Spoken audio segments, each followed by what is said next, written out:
Hello, hello! Papakita ko lang sa inyo kung paano ako mag-prepare ng aking cucumber na salad. Pipino na nga lang para mas madali.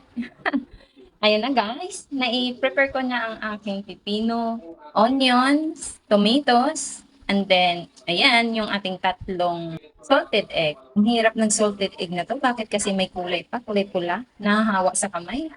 And then, syempre, ang ating lemon, hatiin lang natin yan. Kasi masyadong maasim kapag abusin natin yung isa. Kaya kailangan lang natin dito is half lang. Oo, naghugas ako ng kamay, ah.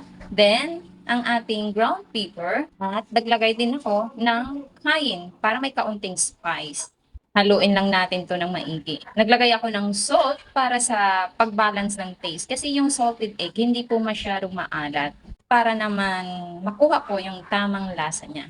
And then you'll have it, ang ating cucumber salad. Ma-enjoy nyo po ang recipe na to guys. Masarap siya, promise. At pasok din po ito sa low carb. Dito na lang po. Thanks for watching.